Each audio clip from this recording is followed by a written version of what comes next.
the mining facilities and the refineries and the smelting plants and all this stuff so they can take what they want. But they want us to do all the work. So they basically just took over, formed one big worldwide government, and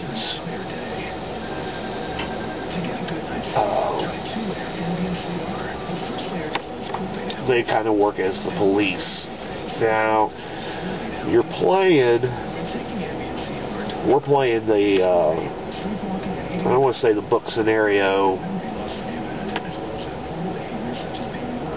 completely, but we are using it as a jump-off point. And they have all of the adventures happening in this thing called Star City.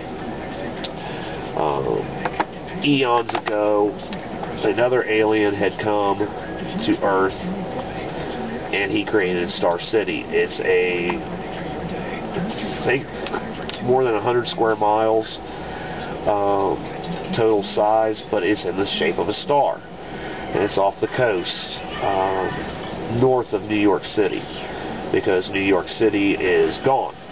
They blew it up in the attack. All the major cities are gone. If it was a big city, it's gone. So it's the new New York.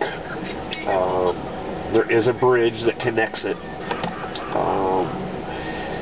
I believe it's like 2 to 5 miles offshore, so this bridge is like fucking long as hell. But anyway, they're in Star City. Now, the group started with just Jim and Lexicon, the first game. They started with a boat. That way they didn't cross the bridge. They came in via the ports, so they snuck into town at night.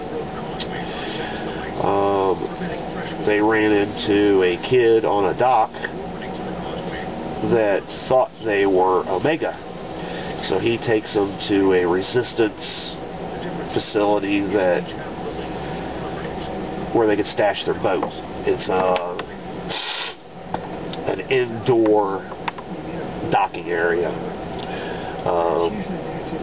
It's hidden. You actually got to go under the docks to get to it. So they had found in their gear a flyer for like Omega Cell tryouts. You want to be a part of Omega Cell, be here at this time, and we'll talk. Well, what they didn't know is the aliens had already found the place and shut it down. They were a few days too late. So they show up and immediately get arrested. Now the aliens have their fingerprints. They know who they are. They might not have their real name, but they know their powers, because, of course, they're going to scan them and find out what they're doing and blah, blah, blah, blah. What they're good at, what their powers are, if they can be useful, or if they need to be destroyed.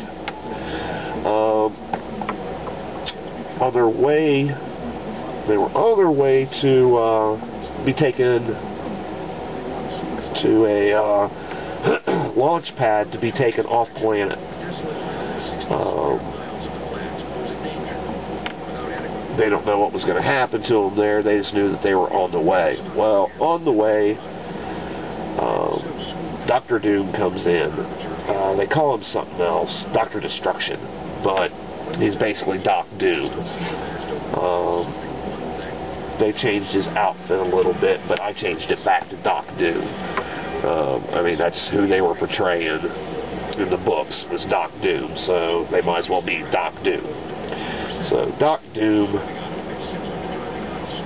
hits the transport that they were on and gives them all an option to work for him if they want to be rescued. Well,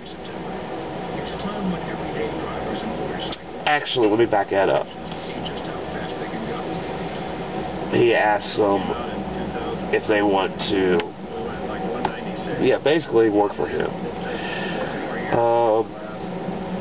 5 of them say yes, so he grabs a hold of them, yanks them out. Now, Doc Doom does have some people that are helping him, some of his lackeys. So they load him onto another transport, and off they go. This one's a hover transport. It's open top, though, so they can see outside and all this. They see, as they're taking off, more aliens coming, and they arrest everybody who didn't get rescued, or who didn't want to work for Doc Doom, for whatever reason.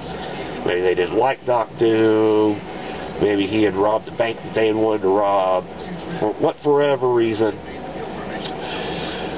Well, because the aliens had these nullifiers on everybody in the handcuffs that took away their powers. So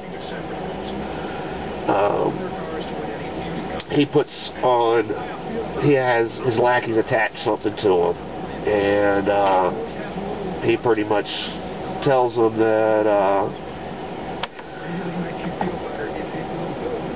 he can get rid of the nullifiers and blah blah blah, but they got to do something for him. So he opens up the back and turns off the force field, and they get sucked out. So there's 5 guys falling down, which is Jim, Lexicon, and 3 other guys. 2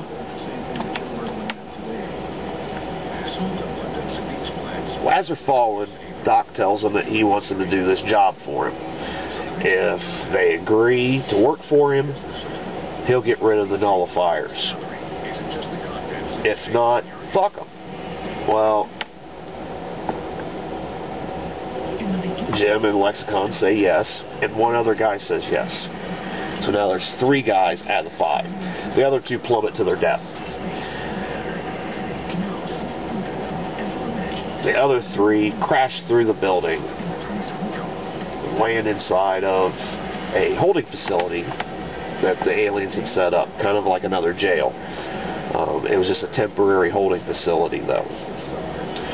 So they're supposed to snatch a guy out of there that Doc Doom needs. Well, in the process of this, they have to fight some of the alien guards, which they do. And they rescue the guy that they were sent after. Well, while they're in there, they also break out the mutant, which is my son's character. And they also rescue a woman. So they get out in the middle of the compound. Doc Doom swoops in and rescues them.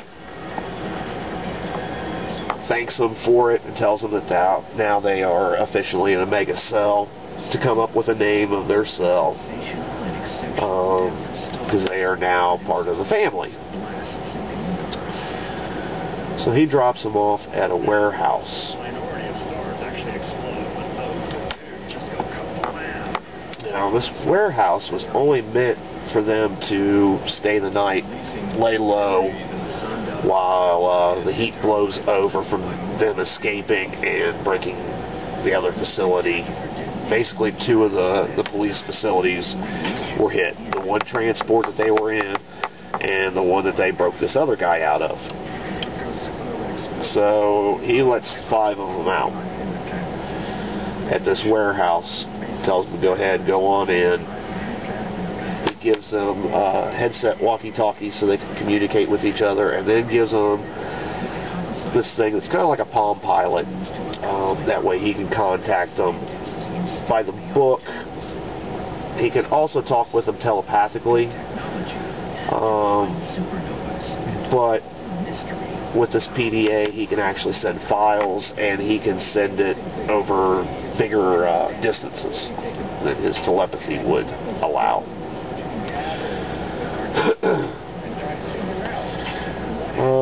So they lay low, check out the place. It's a some sort of factory and warehouse. They see that it's been set up to look like that, but there's gear in crates in the back and shit. Actually, it's a one of the Vasori's caches.